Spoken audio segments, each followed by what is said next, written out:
half, 205 miles per hour beast make Dover look like a baby in comparison. We are live here from Hampton, Paris, France, as we get ready for the next race in the NASCAR International Cup Series. This is the first time this season we've had two rookies start in the front row, but the question is, will they be able to end in that front row?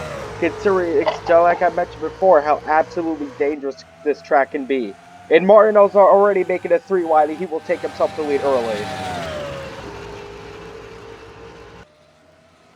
Excellent launch from Martin on that start. It looks like he will take lap 1, but that's still 24 more laps to go.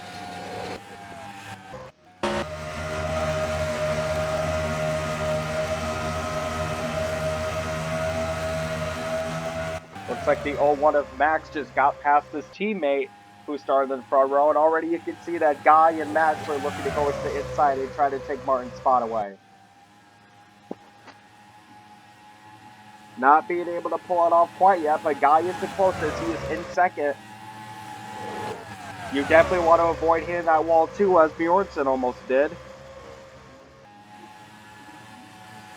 You can see the speeds here already hitting 205. 203, between 203 and 205 coming in this turn. Did we just have a car spin? Doesn't look like we did it, but Lamarty does have some damage.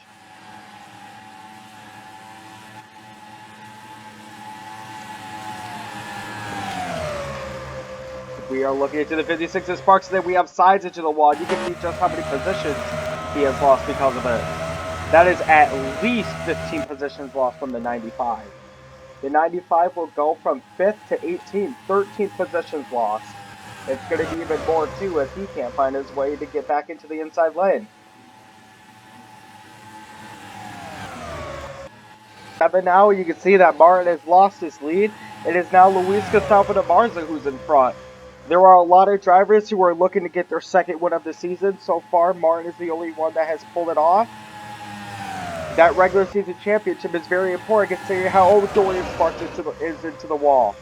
Roger Stevens' teammate will also lose a bunch of positions. As I was saying, getting that regular season championship behaves as an extra win going into the 10 race chase. Very important that you can get it here. Bjornsson now in the lead. The driver who started in the front row. And now we have Jackie Everett who's putting herself into the picture. Who's going to be to the wall this time? Looks like nobody. They are 3 wide coming out of 4.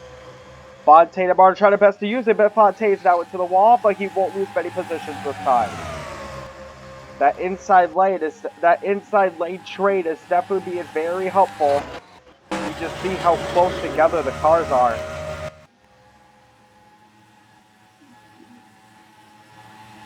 Now on to lap 11, you can see that Martin has definitely lost himself the pace a little bit. He is now leading the driver who's second in the standings, Ross, going side by side.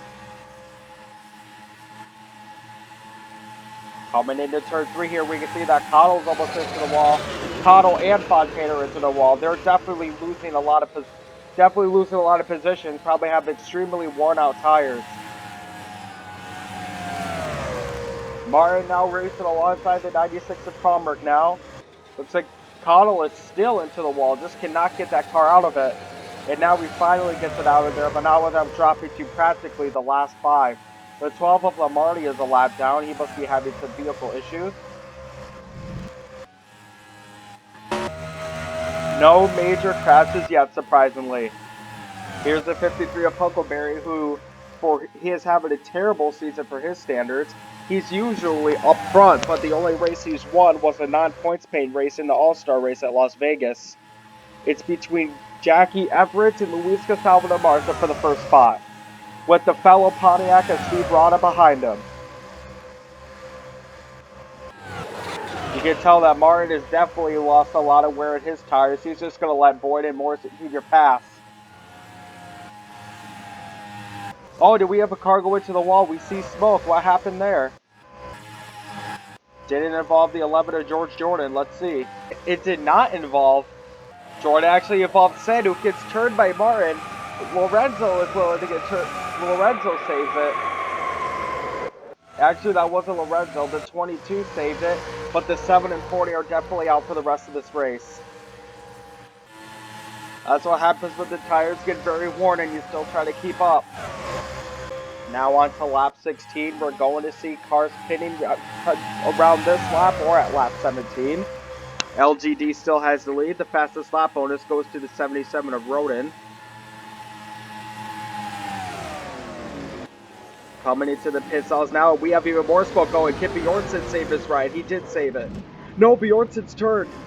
The driver who started in the front row gets turned, but is still able to somewhat get to the pits just fine. But never mind, as he gets damage from Boyd. Looks like Max has completely stopped his car. He's out of the race. But Martin's getting his car fixed. Fontaine is out. The first car in the lead pack is LGD. Is he going to be in the lead coming out of here? He will be the last car. He will be the first car out of the pit stall, and he will. LGD will be the first car out of there. Now, how significant is this lead going to be? Because as you can see, Rada's got some back damage. He's being chased by practically nobody at this rate. Unless the 96 of Cromberg can make a pretty good stop, which he's going to do right now. Hopkins is now into her stall as well. You see Fontaine is just passed. There is your current lead car. But the main question is whether or not he's going to beat Cromberg. Cromberg has just finished pitting. He is on his way out right now. Ooh, bless me. Lap 18, and he is ahead of Cromberg. LGD has launched himself ahead. 5 laps to go here at Paris. A lot of crashes so far, but it's between Luis Gustavo Navarza and Steve Rada. There is Rada right here, who is in second place despite having a bent-up end. And the next closest car you would have to go to is Nick Rodin, so it looks like LGD has this race in the bag. A driver who finished second place in the standings back in season 3, and hasn't even made it to the playoff sets. Looking to do so here with a very important run. Still, it's very surprising that despite not having a back end, Steve Rada is able to catch up just fine. Pontiac versus Pontiac. And it looks like it's not even over yet. Rada can actually get himself past LGD here. How on earth is he doing this? And speaking of how on earth he's going to do it, he's going to pass LGD for the first spot. No spoiler, no problem, it seems like, for the 3. We're going to have a very intense finish here between the Pontiacs.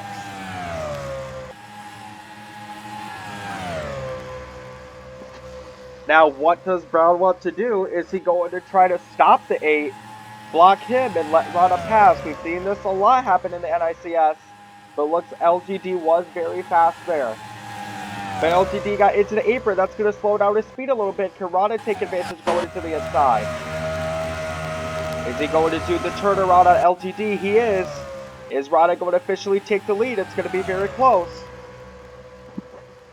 Looks like he doesn't have it. LGD still holds on. A great run coming out in turn 4. 1 to go here at Paris.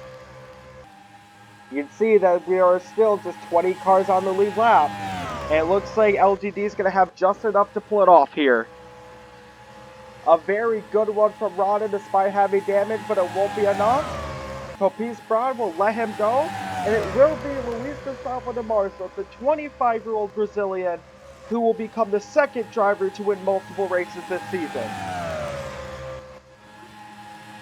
And we have a huge pack of cars running here with Cromberg taking the 3rd spot.